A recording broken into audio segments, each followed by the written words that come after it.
ઓમ શ્રી ગણેશાય નમઃ. જય શ્રી કૃષ્ણ મિત્રો. ચૈત્ર પૂર્ણિમા હનુમાનજીનો જન્મદિવસ છે. હનુમાનજી જન્મોત્સવ આ દિવસે મનાવવામાં આવે છે. આ દિવસે ચંદ્ર દર્શન અને ચંદ્ર પૂજનનું ઘણું અનેરું મહત્વ છે. ભગવાન હનુમાનજીની સ્તુતિ કરાય છે. ભગવાન શ્રી હનુમાનજીને પ્રસન્ન કરવાના ઉપાય પણ કરવામાં આવે છે. ઓમ અંજની સુતાય વિદ્મહે વાયુપુત્રાય ધીમહિ તન્નો હનુમંત પ્રચોદયાત. બોલો કેસરી નંદનની જય. માતા અંજનીના લાડલા હનુમાનજીની જય. શ્રી રામ ભક્ત હનુમાનની જય. સંકટ મોચન હનુમાનની જય. પવનપુત્ર હનુમાનની જય. બધા જ ભક્તોને શ્રી હનુમાનજીના જન્મદિન નિમિત્તે, જન્મોત્સવ નિમિત્તે હાર્દિક શુભકામના.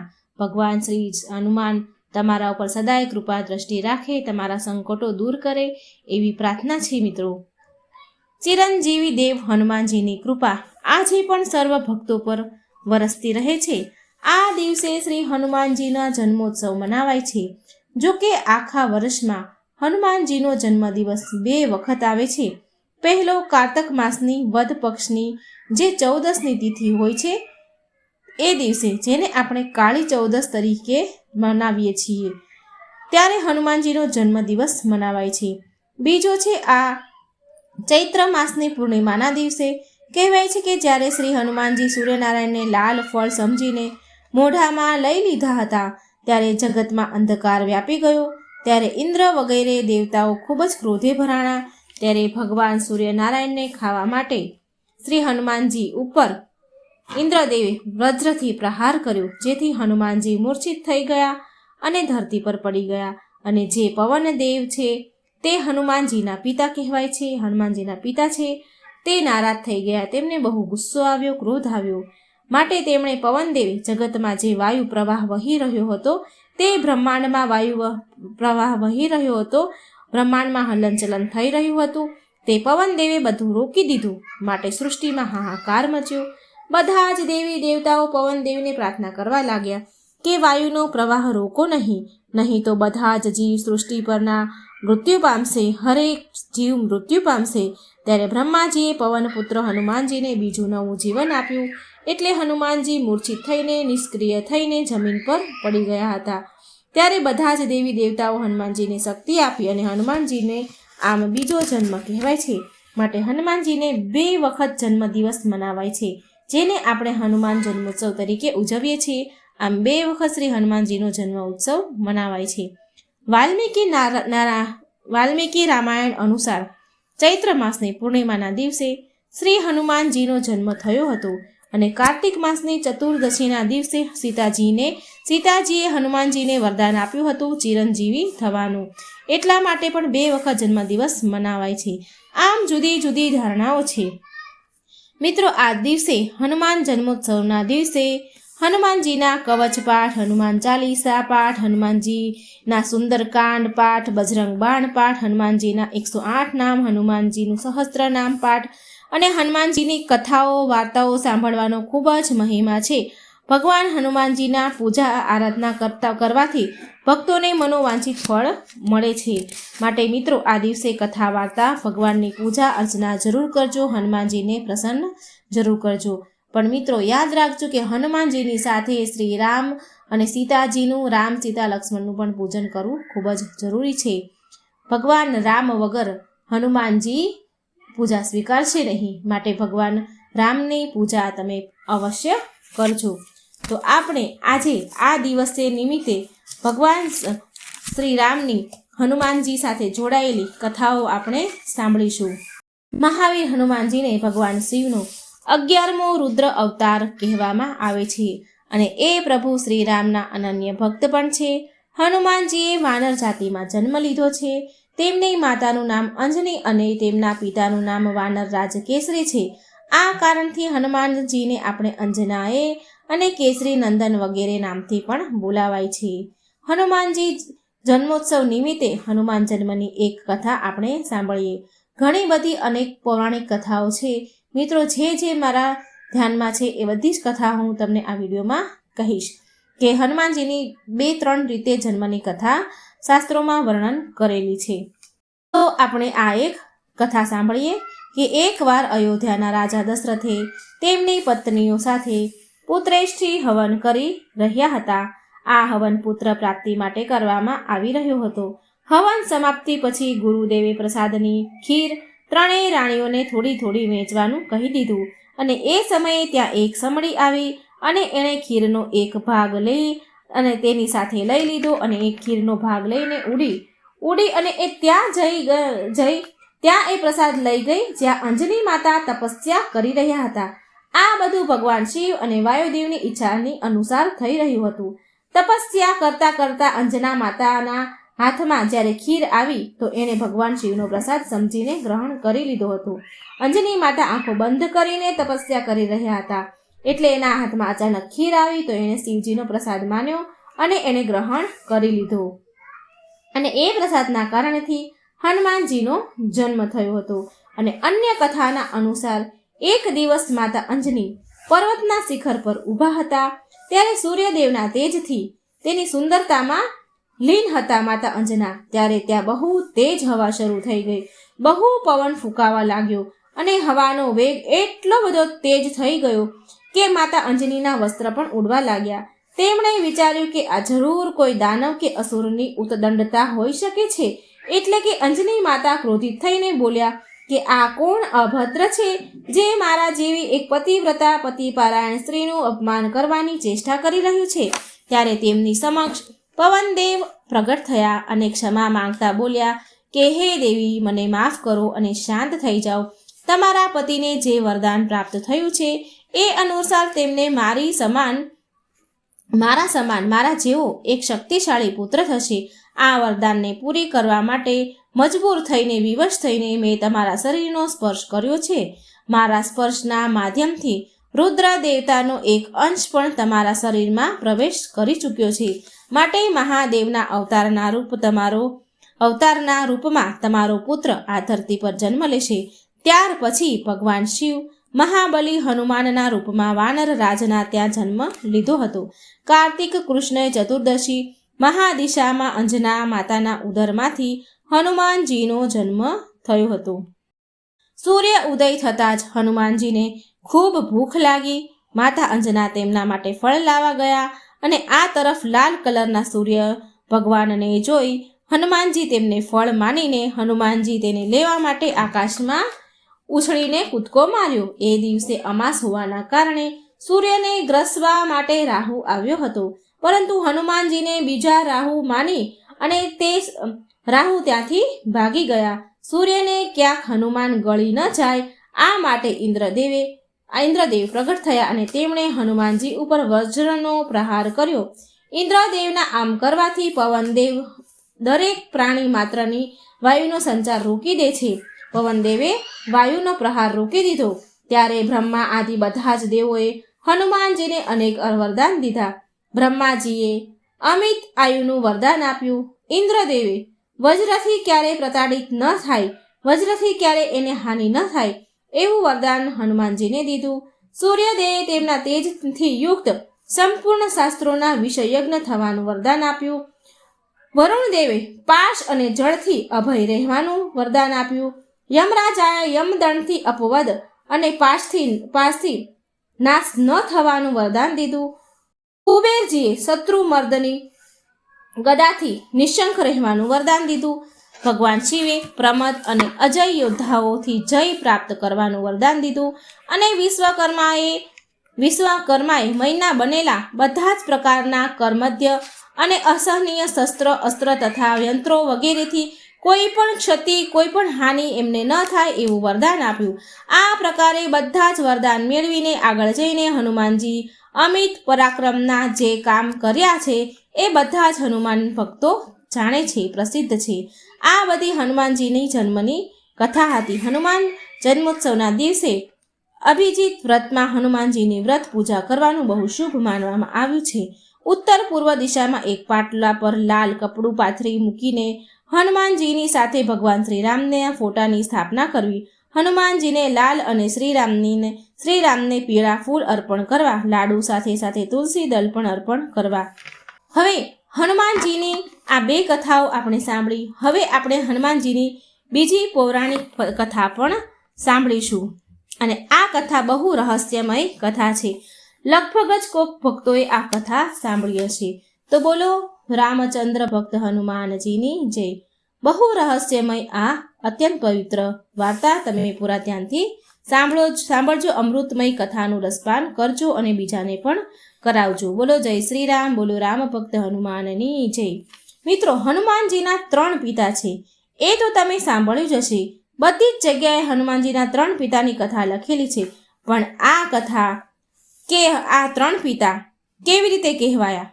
શંકર, સુવન, કેસરી, નંદન અને પવનપુત્ર, આ 3 પિતા છે હનુમાનજીના. પણ આ 3 પિતા કેવી રીતે થયા? તો આ ગૂઢ રહસ્યમય વાર્તા તમે લગભગ જ સાંભળી હોવી જોઈએ. તો આ કેવી રીતે 3 પિતા હનુમાનજીના કહેવાયા? આ બધું જ રહસ્ય હનુમંત રહસ્ય નામનું એક પુસ્તક છે. તેમાં બધું જ રહસ્યનું વર્ણન કરવામાં આવ્યું છે. હનુમાન નાટક કરીને પણ એક પુસ્તક છે. એમાં પણ હનુમાનજીનું પૂરું ચરિત્ર વર્ણન કરવામાં આવ્યું છે. એમાં આ બધી ચર્ચાઓ જોવા મળે છે. બાકી આ બધી રહસ્યમય કોઈ પણ જગ્યાએ વાર્તા જોવા મળતી નથી. આમ તો હનુમાનજીના રહસ્ય ચરિત્ર બહુ ઓછા લોકો જાણે છે, ઓછા રીતે વર્ણન કરવામાં આવ્યા છે. પણ આ શાસ્ત્રમાં બહુ ગૂઢ રીતે સંક્ષિપ્તમાં વર્ણન કરવામાં આવ્યું છે. તો સાંભળો હનુમાનજીના જન્મની અતિ ગૂઢ રહસ્યમય કથા. કહેવાય છે કે ભગવાન શંકર શ્રી હરિ વિષ્ણુને કહે છે, એક દિવસ ભગવાન શિવ વિષ્ણુ ભગવાનને કહે છે કે મેં તો તમારા બધા સ્વરૂપો જોયા છે, પણ એકવાર તમે મને તમારું મોહિની રૂપ દેખાડો. તો શ્રી નારાયણ ભગવાન શ્રી હરિએ કહ્યું કે શિવજી, તમે મારું મોહિનું રૂપ ન જુઓ તો સારું, તમે મારું આ રૂપ જોશો તો શુદ્ધબુદ્ધ ખોઈ બેસશો. તો શિવજી બોલ્યા કે નહીં શ્રી હરિ, હું તો કામદેવ પર જીતી ચૂક્યો છું. ભગવાન શ્રી નારાયણ બોલ્યા, શિવજી, તમે ભલે કામદેવ પર જીત મેળવી હોય, પણ મારું આ મોહિનું રૂપ જોઈને તમે હારી જશો. ન જુઓ ને મારું આ મોહિનું રૂપ, તો જ સારું છે. એટલે શંકર ભગવાન જીત કરવા લાગ્યા. શંકર ભગવાન બોલ્યા, ના શ્રી હરિ, મારે તો આજે તમારું મોહિનું રૂપ જોવું જ છે. પછી જ્યારે ભગવાન શ્રી હરિએ નારાયણે તેમનું મોહિનું રૂપ ધારણ કર્યું, તે સ્ત્રી બની ગયા. અને જ્યારે શ્રી હરિ મોહિની બની ગયા અને શંકર ભગવાને તે મોહિની અવતાર જોયો, તો તેમને જોઈને તો શિવજી આસક્ત થઈ ગયા. શંકર ભગવાનનું મન ડોલવા લાગ્યું અને ભગવાન શિવ મોહિનીની પાછળ દોડવા લાગ્યા. ભગવાન શ્રી હરિ મોહિનીના રૂપમાં ભાગવા લાગ્યા અને મોહિની રૂપી ભગવાન બોલ્યા, શિવજી ઊભા રહો. પણ ભગવાન શિવ તો કંઈ માને નહીં, ઊભા ના રહ્યા અને મોહિનીની પાછળ દોડતા જ રહ્યા. અને મોહિની રૂપ જોઈને ભગવાન શિવથી રહેવાયું નહીં. ભગવાન શિવ તો મોહી ગયા હતા, એમનું મન ડોલી ગયું હતું. એટલે ભગવાન શિવથી રહેવાયું ને અને ભગવાન શિવનું તેજ નીકળી ગયું. એ તેજ પછી ભગવાન શ્રી હરિ મોહિનીના રૂપમાં હતા તો તે તરત જ તેમના વિષ્ણુ સ્વરૂપમાં અસલ સ્વરૂપમાં આવી ગયા. અને એ શિવજીના તેજને તેને તેના હાથમાં લઈ લીધું અને કહ્યું કે જો આ શિવજીનું તેજ પૃથ્વી પર પડશે તો આખી પૃથ્વી વિનાશ થશે, આખી પૃથ્વી નષ્ટ થઈ જશે. હવે આ તેજનું શું કરવું? આમ વિચાર કરવા લાગ્યા. હવે પછી આ તરફ ગૌતમ ઋષિની પત્ની અહલ્યા માતાને એક દીકરી હતી. એ હતી અંજના. અંજની એની દીકરી છે. માતા અંજની અહલ્યાની દીકરી છે. હવે અહલ્યાની દીકરી અંજનીને કોઈકે બાળપણમાં એવું કહી દીધું હતું કે અંજની, તું કુંવારા માતા બનીશ અને બાળકને જન્મ આપીશ. તો એ જ સમયથી અંજની માતાએ પ્રતિજ્ઞા લીધી હતી કે હું કોઈ પણ પુરુષને ક્યારેય જોઈશ નહીં. બસ એ જ દિવસથી તે જંગલમાં એક ગુફાની અંદર રહેતા હતા અને ત્યાં જ ભગવાનનું ચિંતન કરે, કોઈ પણ પુરુષને જોવે નહીં. અંજની માતા ગુફામાં જ રહે. હવે આ બધું શંકર ભગવાનનું તેજ હાથમાં લઈને, આ બાજુ ભગવાન વિષ્ણુ શંકર ભગવાનનું તેજ હાથમાં લઈને નારાયણ અને શિવજી બંને પૃથ્વી લોક પર ચાલ્યા અને જ્યાં અંજની માતા ગુફામાં રહેતા હતા ત્યાં આવ્યા. તો માતા અંજની ગુફામાં હતા તો ભગવાન નારાયણે સંતનું રૂપ, સાધુનું રૂપ ધારણ કર્યું અને ગુફાની બહાર આવી અને ઊભા રહી ગયા અને એમને બૂમ પાડી. એમને અવાજ આપ્યો કે બેટા, અમને બહુ ભૂખ લાગી છે, કંઈક ખાવાનું હોય તો આપો.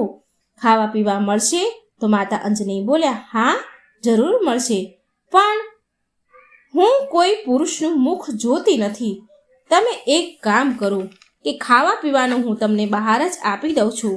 હું તમને બહાર જ આપું છું, તમે બહાર જ ખાઈ લેજો. માતા અંજની એક ગુફામાં જ રહેતા હતા, બહાર ક્યારેય નીકળતા જ નહીં. તેમને કોઈ પુરુષનું મુખ જોવું જ ન હતું, એટલે એ બહાર નીકળતા જ નહીં. તેમને બહાર નીકળવાની જરૂર પડતી પણ ન હતી, કારણ કે ગુફામાં તેમની સખીઓ અને દાસીઓ હતી. ગુફામાં પણ કોઈ આવતું જતું હતું નહીં, માત્ર ને માત્ર તેમની સખીઓ અને દાસી સિવાય એ બધી સેવામાં એમની રહેતી હતી. તો માતા અંજનીએ અન્ન પાણી બહાર જ ભગવાન રૂપી સાધુને આપી દીધા. તો સાધુ બનેલા ભગવાન બોલ્યા, બેટા સારું છે, અમે આ ભોજન ખાઈ તો લેશું, પણ સાંભળો, તમે ગુરુમંત્ર લીધો છે?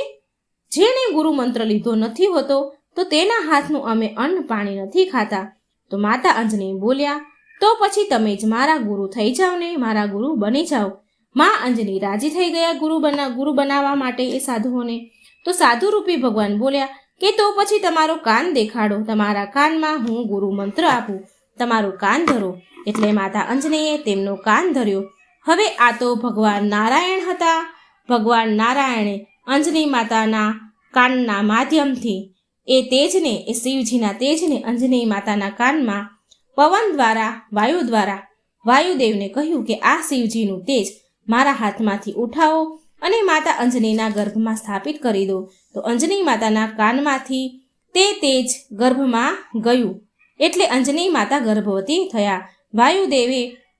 વાયુદેવે વિષ્ણુ ભગવાન પાસેથી તે તેજ લઈ અને માતા અંજનીના ગર્ભમાં સ્થાપિત કરી દીધું.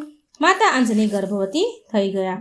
શંકર ભગવાનનું તેજ હતું, તો એ માટે શંકર ભગવાન તેના પિતા કહેવાય, માટે હનુમાનજીને શંકર સુમન કહેવાય છે. પવનદેવ દ્વારા તે શિવજીનું તેજ ગર્ભમાં સ્થાપિત થયું, માટે પવનદેવ પણ હનુમાનજીના પિતા કહેવાયા, પવન પુત્ર કહેવાયા. અને અંજની માતાએ અંતમાં કેસરી નામના વ્યક્તિ સાથે વિવાહ કર્યા હતા, માટે કેસરી તેમના પિતા કહેવાયા. હનુમાનજી કેસરી નંદન કહેવાય છે. માટે આ 3 પિતા હનુમાનજીના આવી રીતે બન્યા છે.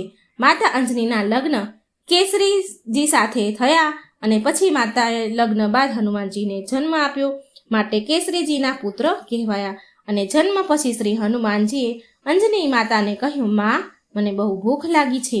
તો માતા અંજની બોલ્યા, જો પેલા ઝાડ પર લાલ લાલ ફળ આવ્યું છે ને, જે લાલ લાલ ફળ ઉગેલું છે એને ખાઈ લે, તે પાકેલું ફળ છે. અંજની માતાએ આંગળી ચીંધી હતી ઝાડ તરફ, પણ હનુમાનજીએ આકાશમાં ઉગતા સૂર્યને ફળ સમજી બેઠા. જે હજી સૂર્યનારાયણ ઉદય થઈ જ રહ્યા હતા, ઉદય થતા હતા. સૂર્યદેવ ઉદય થયા હતા એટલે લાલ લાલ હતા, અને એમને હનુમાનજીને એમ થયું કે આ ફળ છે, એટલે એમ સમજીને તેને છલાંગ મારી આકાશમાં અને સૂર્યને ફળ સમજીને મોંમાં લઈ લીધા. સૂર્ય ભગવાનને ખાઈ જતા હતા, મોઢામાં લઈ લીધા અને બધે હાહાકાર મચી ગયો. બધા દેવતા આવ્યા, ઇન્દ્ર ભગવાન, શિવજી અને દેવતા, બધા જ દેવતા આવ્યા. સૂર્યદેવ બચાવો બચાવો એમ બૂમ પાડી રહ્યા હતા. ત્યારે બધા જ દેવતાઓએ હનુમાનજીને સૂર્યદેવને છોડવા માટે કહ્યું અને બધા જ દેવતાએ હનુમાનજીને વરદાન આપ્યા. ઇન્દ્રદેવ બોલ્યા કે મારું વજ્ર ક્યારે તમારા ઉપર કોઈ પ્રભાવ નહીં નાખે, હું તમને વરદાન આપું છું. બ્રહ્માજી બોલ્યા કે મારું બ્રહ્માસ્ત્ર ક્યારેય તમને હાનિ નહીં પહોંચાડે, તમે એ વરદાન આપું છું. ભગવાન નારાયણે વરદાન આપ્યું કે મારું સુદર્શન ચક્ર ક્યારેય તમને હાનિ નહીં પહોંચાડે, તેમનો પ્રભાવ તમારા ઉપર નહીં પડે. આવું વરદાન ભગવાન વિષ્ણુએ દીધું. આમ બધા જ દેવતાએ, વરુણ દેવે, શિવજીએ, યમરાજાએ, બધા જ દેવતાએ, અગ્નિદેવે, બધા જ દેવતાએ આવી રીતે એક પછી એક વરદાન આપ્યા. એટલે હનુમાનજીએ સૂર્યદેવને મુખમાંથી બહાર નીકાળ્યા અને સૂર્યદેવ છૂટી ગયા. શ્રી હનુમાનજીના જન્મની તો ઘણી બધી કથાઓ છે. હનુમાનજી તો હનુમાનજી છે, શું કહીએ આપણે, કોઈ શબ્દ નથી. હનુમાનજીના વખાણ કરતાં કરતાં તો ભગવાન શ્રી રામજીએ કહ્યું હતું, ભગવાન શ્રી રામને કહેવું પડ્યું કે હનુમાનજી, હું તમારું ઋણ ક્યારેય ચૂકવી નહીં શકું. હું તો તમારો સદા માટે ઋણી બની ગયો છું, કારણ કે ઋણ તો ત્યારે ચૂકવાય છે જ્યારે મારા ઉપર સંકટ આવ્યું હોય. જ્યારે મારા ઉપર સંકટ આવ્યું હતું તો તમે મારી રક્ષા કરી હતી, અને હવે જ્યારે તમારા ઉપર સંકટ આવશે તો હું તમારી મદદ કરું તો ઋણ ચૂકવાશે. પણ ભગવાન શ્રી રામ પછી કહે છે કે નહીં નહીં હનુમાનજી, તમારું ઋણ તો હું ક્યારેય ચૂકવીશ જ નહીં. હું ચૂકવવા માંગતો જ નથી, કારણ કે હું એવું નથી ઈચ્છતો કે ક્યારેય મારા હનુમાન પર કોઈ સંકટ આવે. હું તો તમારું ઋણ ચૂકવવા માંગતો જ નથી. આવું વચન રામજીને કહે છે. રામજી શ્રી હનુમાનજીને કહે છે, મિત્રો, કે હું સદાય તમારો ઋણી બનવા માંગુ છું. આવું હનુમાનજીને કહે છે શ્રી રામ. આ હનુમાન સાક્ષાત ભગવાન શંકર જ છે. ત્રેતા યુગમાં રામજી પાસે શંકર ભગવાન હનુમાનજીના રૂપમાં હતા. દ્વાપર યુગમાં ભગવાન શ્રી કૃષ્ણ સાથે પણ શંકર ભગવાન હતા. શિવજી શ્રી કૃષ્ણ પાસે વાંસળીના રૂપમાં હતા. સાક્ષાત ભગવાન શિવ વાંસળી બનીને આવ્યા હતા. શિવજી ભગવાન શ્રી હરિને એક ક્ષણ માટે પણ છોડતા નહીં. ભગવાન શ્રી હરિથી શિવજી એક ક્ષણ માટે પણ જુદા નથી થતા. સદાય શ્રી હરિની સાથે જ રહે છે. જે લોકો હનુમાનજીની પૂજા કરે છે તેના ઉપર શનિદેવનો પણ કોઈ પ્રભાવ કે કોઈ દશા, કોઈ અસર નથી થતી, કારણ કે હનુમાનજીએ શનિદેવની મદદ કરી હતી. તેમને બહુ સુખ આપ્યું હતું, કારણ કે લંકામાં શનિદેવ રાવણને ત્યાં બહુ હેરાન હતા. ત્યારે હનુમાનજીએ શનિદેવને ત્યાંથી છોડાવ્યા હતા. ત્યારે શનિદેવે હનુમાનજીને વચન આપ્યું હતું કે હનુમાનજી, તમે મારું સંકટ દૂર કર્યું છે, માટે જે તમારી ભક્તિ કરશે, તમારું સ્મરણ કરશે, તમારું નામ લેશે, હું તેના પર મારી છાયા ક્યારેય નહીં નાખું. સદા તેના પર મારી કૃપાની દ્રષ્ટિ રહેશે. જો તે વ્યક્તિની સાડાસાતીની પનોતી હશે તો પણ તેના પર કોઈ પ્રભાવ નહીં પડે. જે તમારી સેવા કરશે એના ઉપર મારો કોઈ દુષ્ટ પ્રભાવ નહીં પડે. આવું વરદાન છે, આવું વચન છે. માટે મિત્રો, હરેક લોકોને હનુમાન ચાલીસા પાઠ તમે જે પણ તમને ફાવતું હોય એ તમે કરી શકો છો. હનુમાન ચાલીસા તો રોજ વાંચવી જ જોઈએ, અને નાના બાળકોને પણ હનુમાન ચાલીસા શીખવાડવી જોઈએ અથવા સંભળાવવી જોઈએ, વંચાવડાવવી જોઈએ. કારણ કે હનુમાનજી બુદ્ધિના દાતા છે, જ્ઞાનના દાતા છે, અષ્ટસિદ્ધિ નવનિધિ કે દાતા, એટલે કે બધું જ દેવાવાળા છે હનુમાન. અષ્ટસિદ્ધિ નવનિધિના દાતા છે, એ બધું જ આપનારા હનુમાન દાદા છે. માટે મિત્રો, હનુમાનજીની ભક્તિ ક્યારેય વ્યર્થ નથી જતી. હનુમાનજી આ કળિયુગના સાક્ષાત દેવ છે, તુરંત સાંભળનારા દેવ છે. તો મિત્રો, આ હતી ભગવાન હનુમાનજીની કથા. હનુમાનજીના જન્મોત્સવ નિમિત્તે આ કથા તમે જરૂર સાંભળજો, બીજા લોકોને પણ સંભળાવજો, અને મને સાંભળવા માટે ધન્યવાદ. મારી આ ચેનલને સબસ્ક્રાઈબ પણ જરૂર કરી દેજો મિત્રો. જય શ્રી કૃષ્ણ. રાધે રાધે. Thank you.